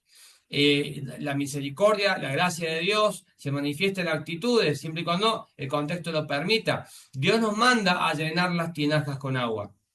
Tenés un problema con tus hermanos, un problema en el trabajo, quizás Dios te manda a decir, da el primer paso y yo te voy a bendecir, yo voy a intervenir. Pero eso significa dar el paso. Hace poco tuve una situación también complicada, en un entorno donde estábamos haciendo una ayuda social y en esa ayuda social me tocó que uno de los que estaban trabajando ahí, bueno, tomó algunas decisiones y se robó algún dinero y a mí me dio mucha bronca. ¿No? Porque, digamos, sobre todo en un contexto así, donde está colaborando, está ayudando, y que se aprovechen de eso para sacar dinero, sacar ventaja, me enojé muchísimo. Y dije, acá está el problema, porque ese enojo mío podía frustrar toda esa acción de beneficencia a esta persona que lo necesitaba. Podía frustrar todo. Yo estaba muy enojado. Porque esas cosas realmente me exacerban, ¿no? El abuso, el oportunismo. Estaba muy enojado, ¿eh? A veces aprovechaba la situación para sacar provecho económico. Y me vino un versículo a la mente y había muchas cosas en juego, el esfuerzo de mucha gente. Y me vino un versículo a la mente que fue muy claro. Ese versículo fue como una respuesta de Dios en el momento que hay un texto en la Biblia que dice, mejor te es si estás en un medio de entre hermanos, colaborando con otros que tienen necesidad, mejor te es aceptar la afrenta, aceptar el daño, que exponer públicamente el problema y dejar mal parados a todos en la comunidad. Entonces, me vino ese versículo a la mente, muy claramente me dijo, acepta la afrenta. Y Dios dice en la Biblia también, mía es la venganza, no nos toca a nosotros. Y me costó en ese caso, me costó frenar el enojo, tranquilizarme, frenar, decir, ok, yo entrego este problema a Jesús, no lo voy a solucionar yo, ya está, ya pasó. Obviamente que en el futuro voy a tener precauciones, porque tampoco es dejarse robar, ¿de acuerdo? Pero en el futuro voy a tener más precauciones en este aspecto, voy a tomar medidas preventivas, pero esto que ya ocurrió, voy a agachar la cabeza, aunque no lo corresponda, porque así yo estoy sintiendo en mi corazón, porque hay muchas cosas en juego, si yo me enojaba, se caía todo. ¿Y saben qué pasó? Dios acomodó las cargas, y todo se acomodó rápidamente.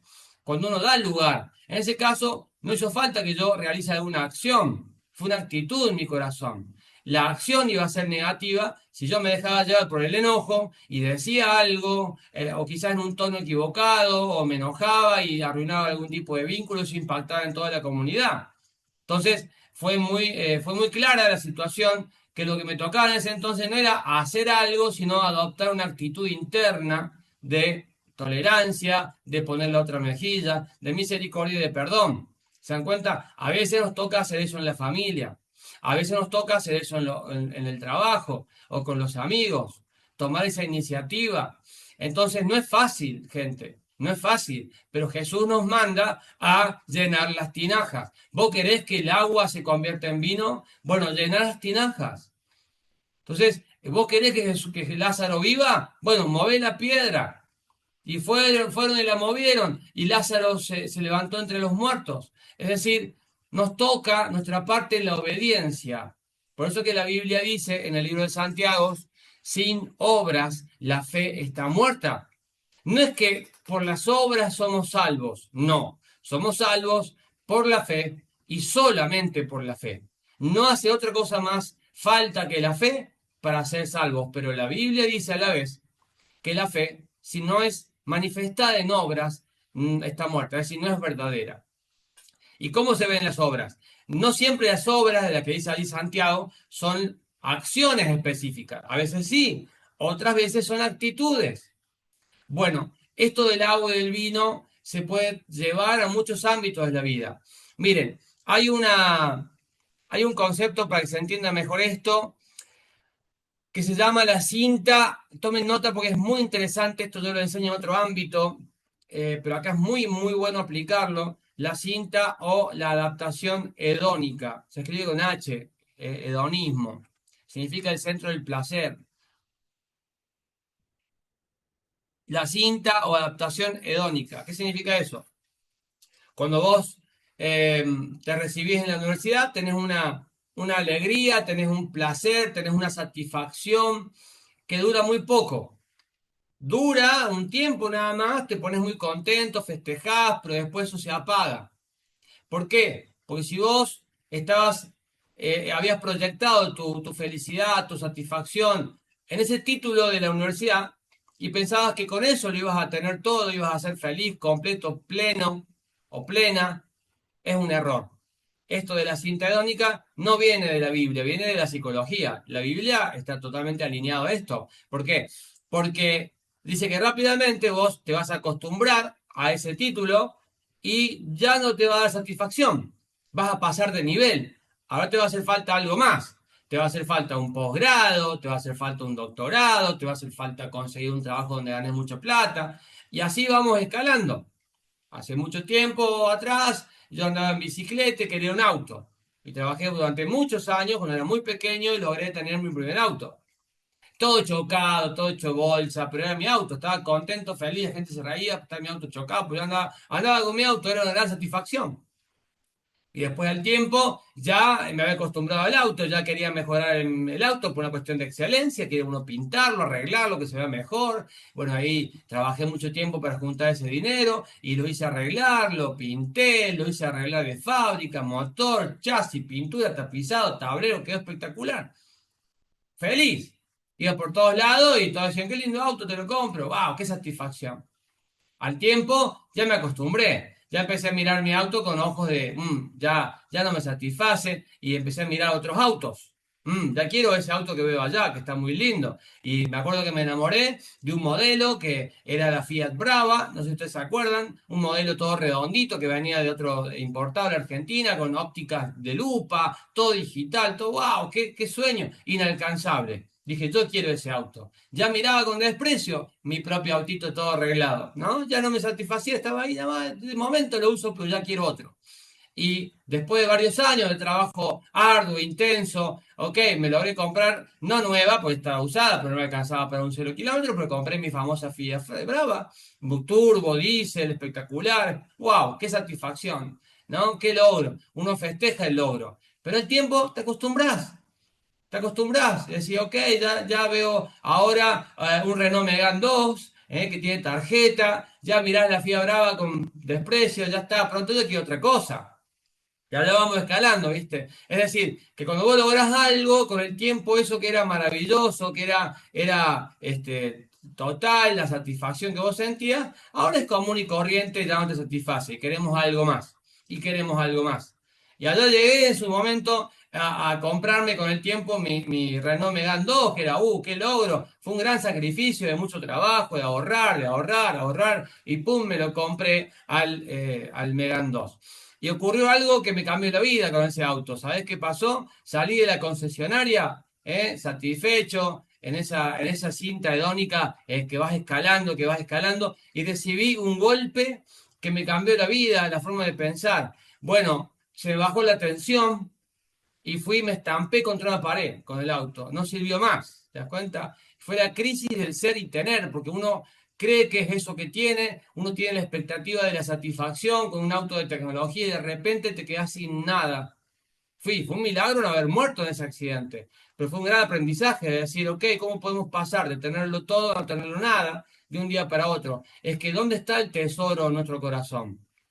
La cinta hedónica es eso. Pasa lo mismo con las parejas. Vos te pones de novio o de novia y todo es maravilloso. El cielo es más azul, el pasto es más verde, ¿verdad? Todo se vive de forma espectacular, completa, llena. Y decís, ok, esto es lo mejor que me pasó en la vida.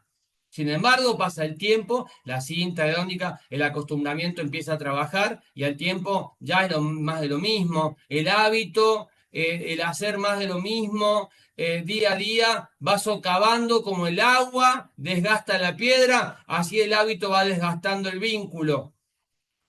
Y ya no es más maravilloso, ya pasó a otro nivel, de repente la persona que era un ángel, que era la persona ideal de tu vida, pasa a ser una persona tonta, porque empezamos a enfocarnos en los errores, empezamos a enfocarnos en el mal aliento, quizás algún día que no tuvo un problema, y ya eso apaga el entusiasmo, ¿no? Entonces, en vez de mirar un auto para afuera, la persona empieza a mirar a otras personas.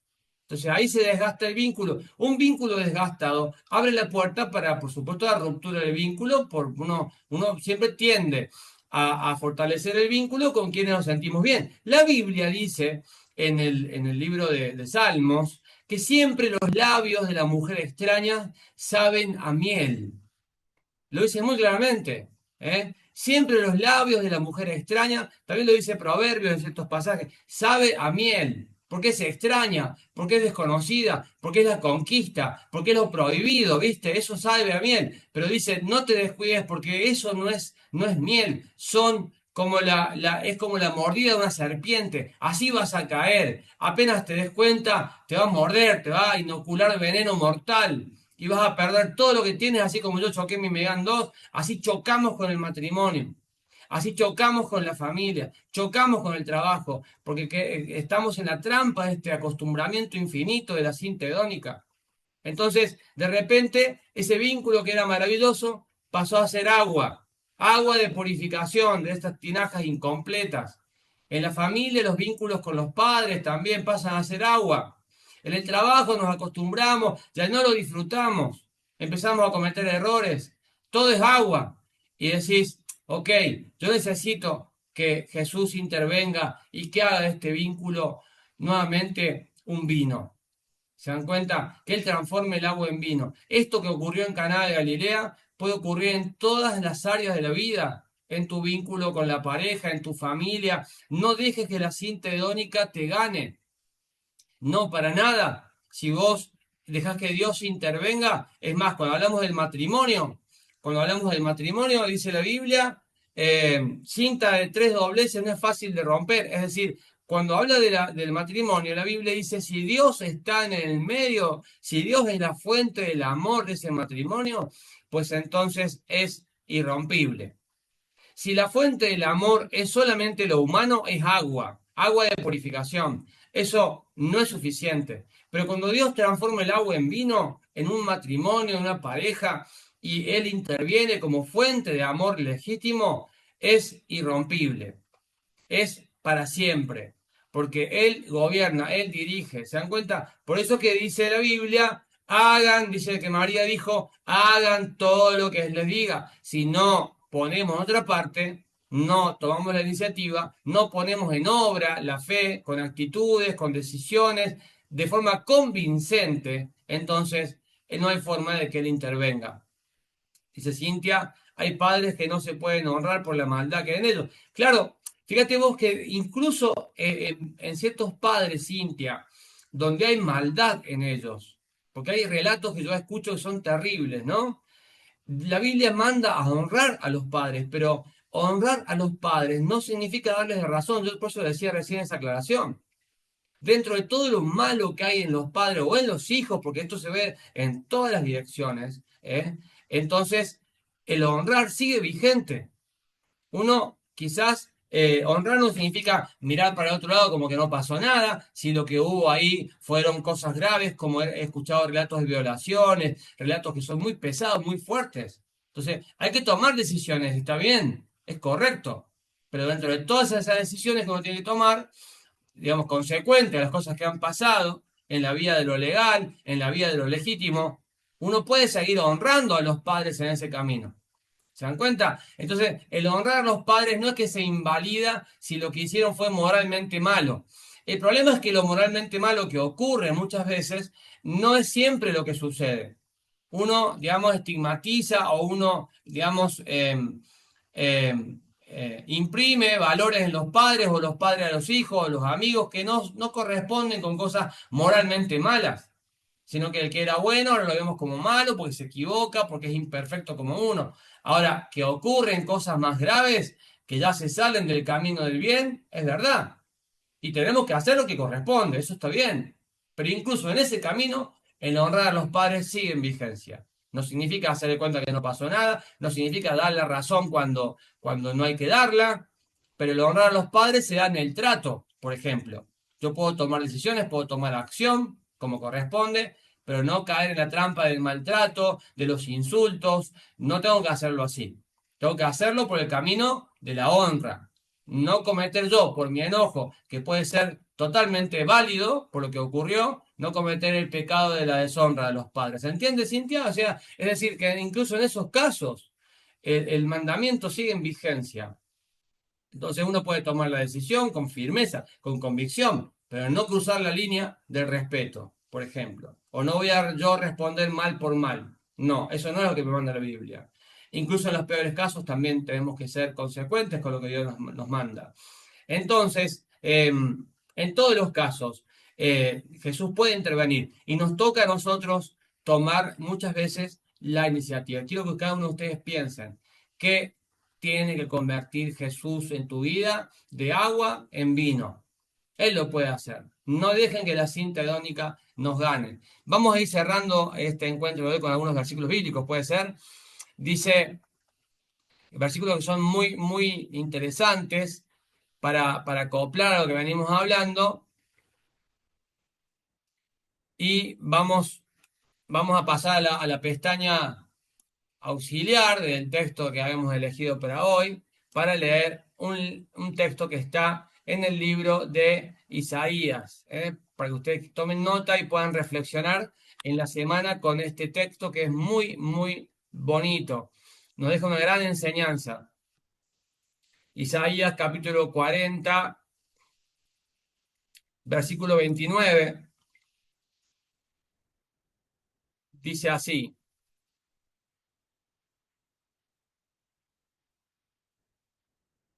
No has sabido, vamos a leer un poquito más, un poco antes, que es el 28. No lo has sabido, no has oído que el Señor es el Dios eterno que creó los confines de la tierra.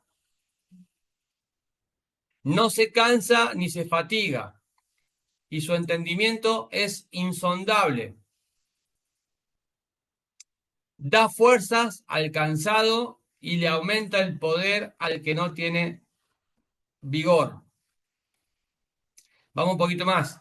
Aún los muchachos, o sea, los jóvenes, los que tienen energía, se fatigan y se cansan. Los jóvenes tropiezan y caen. Pero los que esperan en el Señor renovarán sus fuerzas, levantarán las alas como águilas, correrán y no se cansarán, caminarán y no se fatigarán. Esto para que ustedes vean lo que Dios puede hacer en nuestras vidas. Él convierte el agua en vino. Él nos da fuerzas cuando no la tenemos. Él nos corrige cuando tropezamos y caemos. Porque aún los jóvenes que son vitales, que son vigorosos, tropiezan y caen. Pero no importa cuánto has pasado, no importa cuán cansado estás, cuán decepcionado estás de la vida o de la familia o del trabajo. Dice, los que esperan en el Señor, en este caso en Jesús, renovarán sus fuerzas y levantarán sus alas como águila. águilas, correrán y no se cansarán, caminarán y no se fatigarán. Esto habla del espíritu, del alma. Quizás esta es nuestra situación. Después hay otro texto muy valioso que está en Filipenses capítulo 4, que se los comparto también respecto a esto. Filipenses capítulo 4, lo vamos a leer.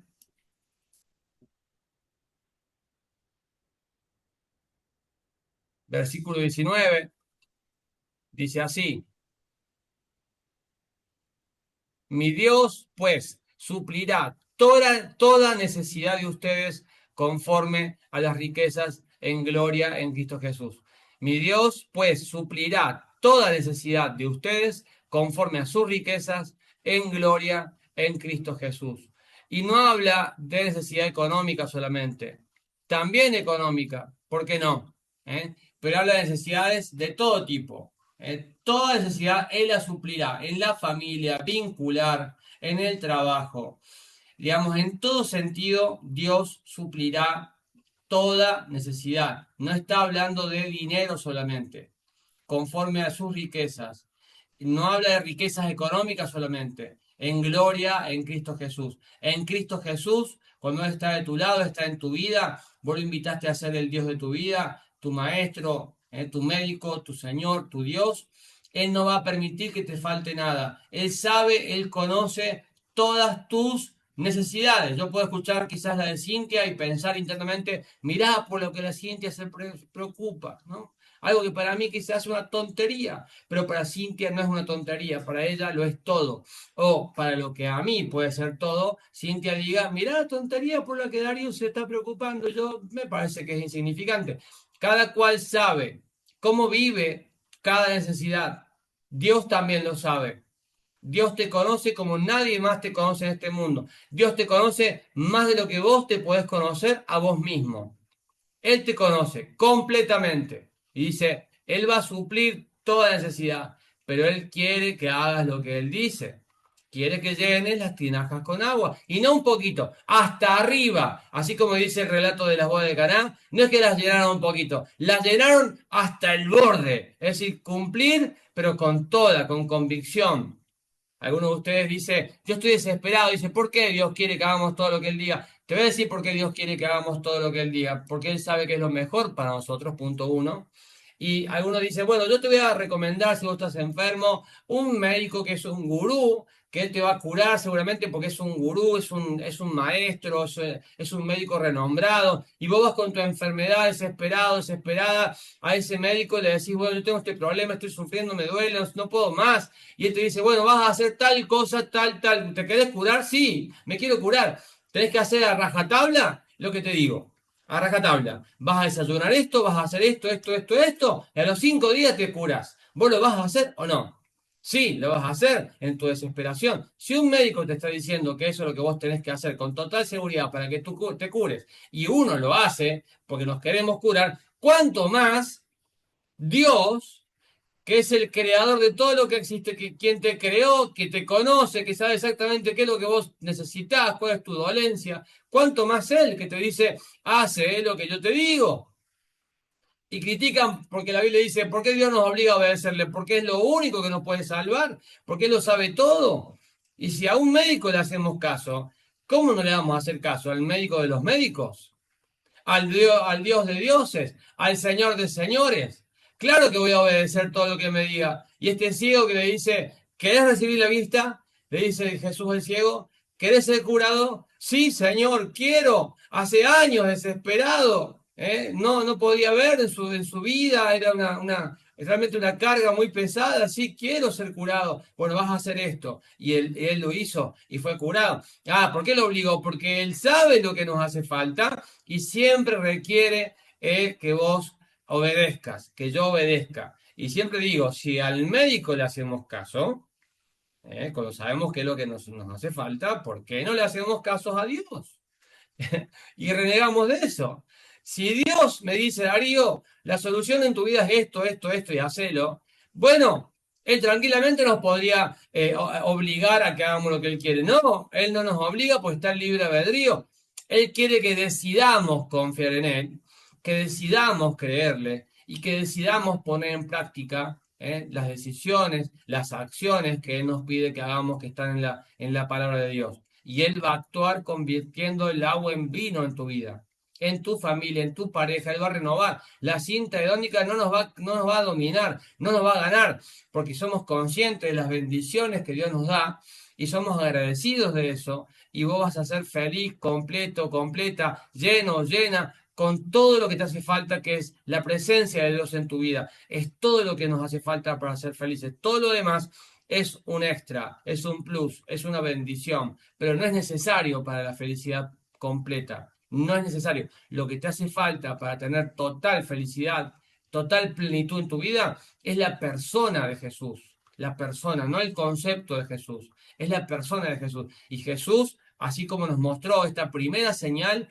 Él puede cambiar la naturaleza de las cosas. Eso significa que puede cambiar la naturaleza de tu relación de pareja. Él puede cambiar la naturaleza de tu familia, de tu trabajo. Vos sabrás, cada uno de ustedes sabrá en qué ámbito, digamos, le pega este mensaje. En qué sector, en qué ámbito a cada uno le sirve este mensaje. Bueno, gente, hay un texto más que les quiero compartir. Es el libro de Romanos. Vamos a pasar a otro. Todo está alineado a lo que venimos hablando, para que ustedes tomen nota y lo lean durante la semana. Romanos capítulo 8, fíjense cómo la teología impacta en la práctica de la vida. La teología es práctica. Romanos capítulo 8, versículo 28. Vamos a leerlo. Romanos 8, 28. Dice, y sabemos que Dios que hace todas las cosas, y sabemos que Dios que hace todas las cosas, ayuden para bien a los que lo aman. Esto es, a los que son llamados conforme a su propósito. Todas las cosas ayudan para bien.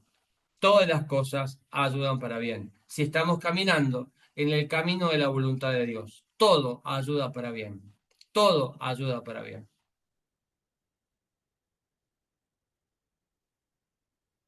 Vamos a leer un poquito el chat, a ver qué nos dicen allí. Yo pido oración, hace unas horas se me rompió el auto con el que trabajo, hago Uber, dice Cintia.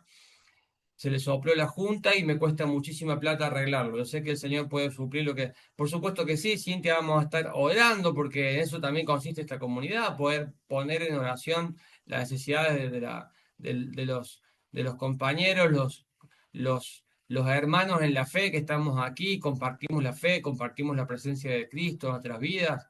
Vamos a estar orando por eso. Y también para que, así como en una operación, oramos para que Dios dirija la mano del médico, que Dios tome el control de la mano del mecánico, lo haga bien, también que te dé los recursos que hagan falta para poder hacer ese arreglo, que es tu fuente de trabajo. Así que con todo gusto vamos a estar orando por eso. Por supuesto que Él puede intervenir en todo esto.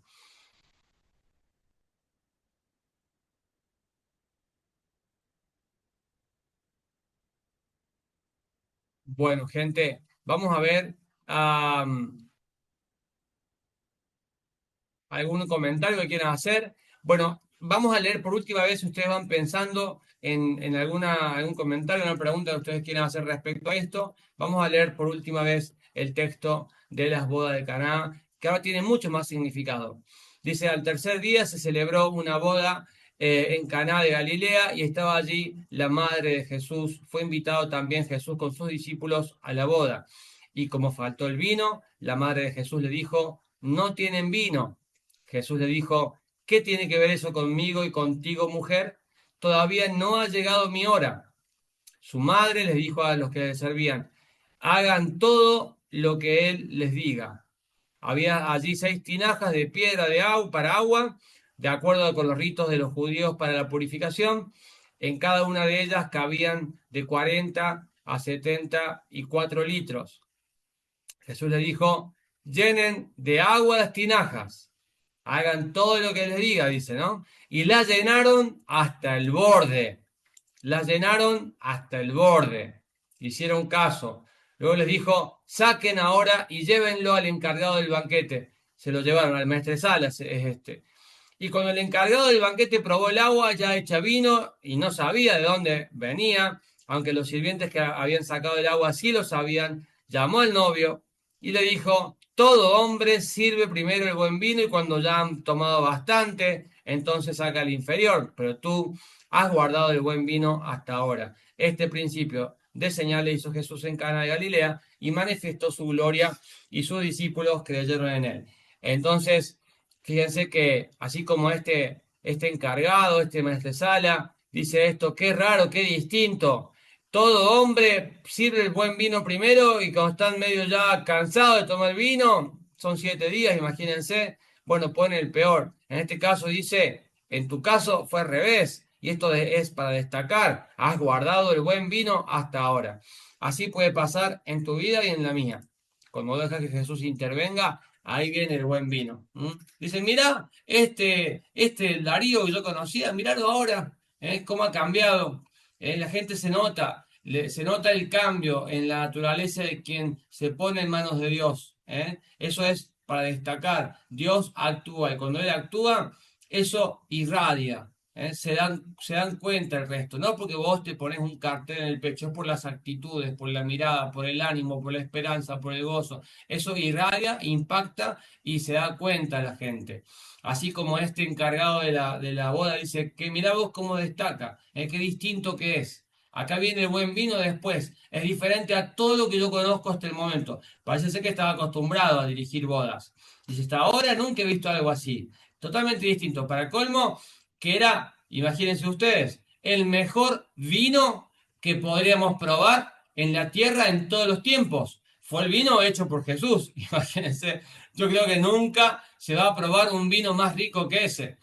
Jamás en la historia hubo un vino como ese. Así puede haber una vida que es restaurada, que es cambiada en su naturaleza. Jesús lo hace. Solo tenemos que hacer lo que Él nos dice y recibirlo en nuestra vida y dejar que Él la dirija, en todo momento y siempre. Encomendamos lo que hacemos día a día a Jesús, en el trabajo. Encomendamos incluso, como yo decía el domingo pasado, decía, vos salís a tu trabajo y vas a manejar el auto, encomendar el viaje a Jesús, encomendarlo. Agradecemos que tenemos un medio para viajar. Agradecemos cuando nos despertamos en la mañana y decimos gracias por un día más de vida. Esa noción de agradecimiento, como bien lo dice la Biblia en tantos pasajes, nos lleva a tomar conciencia las grandes riquezas que tenemos en el día a día, que es la salud, que es la vida, que es un medio de transporte, que es la familia, que es tu compañero de vida, tu compañera de vida, tus hermanos. Podrían no estar ahí y están. Y a veces la cinta hedónica nos hace olvidarnos de estas grandes bendiciones. Así como nos acostumbramos a tener un dedo pulgar del pie, que está ahí, vos ni siquiera estás consciente que está ahí, hasta que se encarna la uña o perdemos el dedo, y decís, qué valioso que era mi dedo del pie. ¿Por qué tenemos que esperar a que se encarne la uña o a perder el dedo para ser agradecidos? Gracias. Cada día que nos despertamos decimos gracias, Señor, por este día que nos viste, porque podríamos no despertarnos. Nadie tiene la vida comprada. Encomendamos cada cosa a Dios, hasta el traslado del trabajo, el mismo trabajo, el estudio. ¿Vas a estudiar? Yo encomiendo antes de empezar también ese tiempo de estudio a Dios. ¿Vas a cenar? Bueno, agradecer por la comida, porque podrías no tenerla. Esa actitud de agradecimiento hacemos que Dios vaya interviniendo en pequeñas cosas durante todo el día en tu vida. Él hace presencia en tu corazón, desde tu corazón, en todo lo que hacemos. Por eso decimos que esta comunidad es 360, porque involucramos lo que aprendemos en todos los ámbitos de la vida. Decimos, yo necesito que vos, Señor, renueves este vínculo para que sea vino nuevamente. Renueves en pequeñas actitudes, que renueves. ¿Y qué tengo que hacer yo? ¿Qué me toca hacer llenando las tinajas? ¿Qué sería eso? Ser agradecido, mostrar aprecio, mostrar cariño, mostrar perdón, mostrar tolerancia, mostrar misericordia, aplicar lo que la Biblia dice. No olviden, dice que con la medida que vos medís vas a ser medido, dice la Biblia muchas veces, ¿no? Perdonar, así son perdonados. Digamos, todo esto nos enseña a ser humildes, muy bien, Joana, nos enseña a poner en práctica el llenar las tinajas en lo que hacemos. En cada cosa que damos por hecho, quedamos porque ya así es la vida. No, ser agradecidos, cuidarlos, cuidar las cosas y tener estas actitudes, estas acciones que dan lugar a que Dios actúe en todos los ámbitos de la vida. Cada cual sabrá. Este es el desafío que yo les dejo hoy con este texto, que ustedes lo puedan leer en la semana y podamos poner en práctica esto que es llevar a Dios a la vida.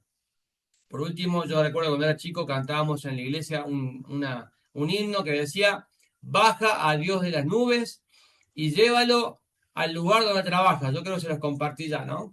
Baja a Dios de la nube y llévalo al lugar donde trabajas. Llévalo a tu casa. Llévalo a todo lo que hagas. Llévalo, involucralo. Él está en tu corazón. Si no está en tu corazón todavía, puedes recibirlo. Desde ahí en más, toda la vida cambia. Este Jesús que fue capaz de convertir el agua en vino puede convertir todo lo que haces en una vida con sentido. Una vida con sentido, con felicidad, con plenitud, porque Él lo es todo. ¿Estamos, gente? Bueno, preguntas. Vamos a escuchar preguntas, dudas. Pueden plantearlas allí en el chat. ¿Qué les pareció la clase de hoy? Caro, Jimena, Anabela, Cintia, Emilce, Joana, Irma. A ver. Vamos a ver si podemos leer un poquito el chat. Vamos, antes de hacer una oración para cerrar el encuentro de hoy, quiero decirles que para mí ha sido un gran privilegio estar nuevamente con ustedes hoy, aquí, compartiendo esta palabra, que es la palabra de Dios. Eh, Vamos a leer el chat, a ver qué dicen ustedes. ¿Cuál sería el nombre de Dios?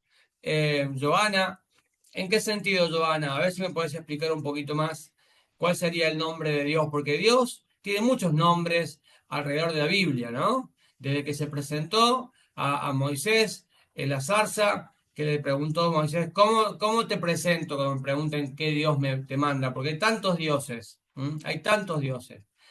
Y Dios le dijo, yo soy. Es un nombre que Jesús también lo mencionó. Él dijo yo soy muchísimas veces, dando a entender que Él era ese Dios. El mismo Dios que se presentó a Moisés en la zarza era Jesús, es Jesús. Por lo tanto, el yo soy, Jehová, Yahvé, Elohim, digamos, son nombres que hablan de la autosuficiencia de Dios. Él no depende de nada de lo que existe. Él es la fuente de todo lo que existe. ¿Eh? Es lo primero y lo último. Es el principio y el fin. Él lo es todo. No olvidemos que Jesús, cuando él dijo, lo fueron a arrestar, le preguntaron, ¿dónde está Jesús? Y él dijo, yo soy. Cuando dijo yo soy, haciendo referencia a este nombre con el cual Dios se identificó con Moisés, Jehová, Yahvé, los soldados cayeron al piso, cayeron como un papel al piso. Se levantaron de a poco y siguieron con el protocolo del arresto, pero dejó muy en claro allí Jesús que nadie les quita la vida, Él la pone y Él la vuelve a tomar. Ese es Dios, ese es Dios. Jesucristo es el nombre también de Dios, nuestro Salvador. Entonces, no sé si esa era la pregunta, Joana, o estabas refiriéndote a otra cosa, ¿no?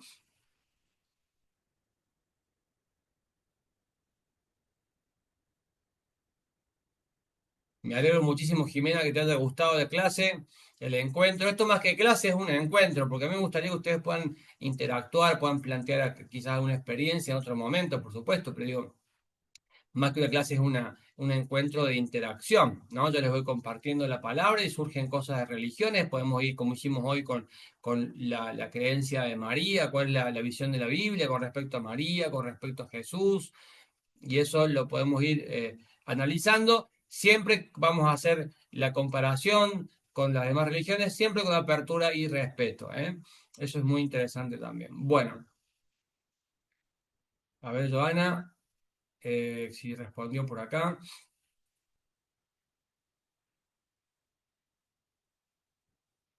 Así también le dijo Pablo a los griegos cuando él les predicó, dice, ellos tenían como digamos, muchos ídolos a los que adoraban, y había un Dios que no tenía nada, estaba vacío el lugar, era el Dios sin imagen. Y Pablo le dice, de ese Dios yo les vengo a hablar a los griegos, ¿no? Del Dios que nunca nadie vio. Sin embargo, Jesús es la imagen del Dios invisible. Él es el camino al Padre. Jesús es el mediador entre Dios y los hombres. Entonces, ese es nuestro Dios. Ese es nuestro Dios. Gracias, Irma. Excelente, Jimena. Bueno, gente, entonces vamos a finalizar el encuentro de hoy. Los que puedan, por supuesto, les dejo la inquietud. Los que puedan, tengan la posibilidad, si son de Córdoba, el domingo nos encontramos presencialmente en el centro. Vamos a estar un poquito antes incluso, porque nos juntamos a las 7, pero vamos a ir, ya les voy a decir en el grupo, un poco antes, quizás 6, 6:30, para compartir unos mates, charlar un poco antes de comenzar el encuentro. Así que vamos a estar esperándolos los que puedan. Lleven algo para compartir, algunos criollos con mate, con lo que ustedes quieran, para compartir un lindo momento antes de compartir la palabra de Dios y conocernos un poco también. Así que los invito a que puedan también participar los que sean de Córdoba y tengan la posibilidad el día domingo de ir y también ser parte del encuentro presencial. Gente, si me permiten, vamos a cerrar este encuentro con una oración, ¿les parece?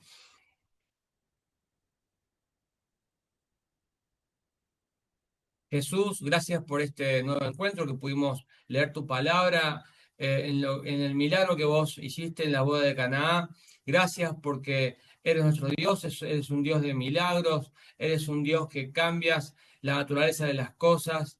Queremos que nos ayudes a vivir una vida con sentido. Queremos que nos ayudes a transformar el agua en vino en todos los ámbitos de nuestras vidas, en los vínculos personales, familiares, en el trabajo, en los amigos, en todo donde podamos estar y vivir, que estés con nosotros y que puedas involucrarte en nuestra vida para vivir con un sentido, vivir siendo tus hijos, tus discípulos. Señor, te recibimos en nuestro corazón. Queremos que seas nuestro maestro, nuestro médico, nuestro salvador, nuestro Dios.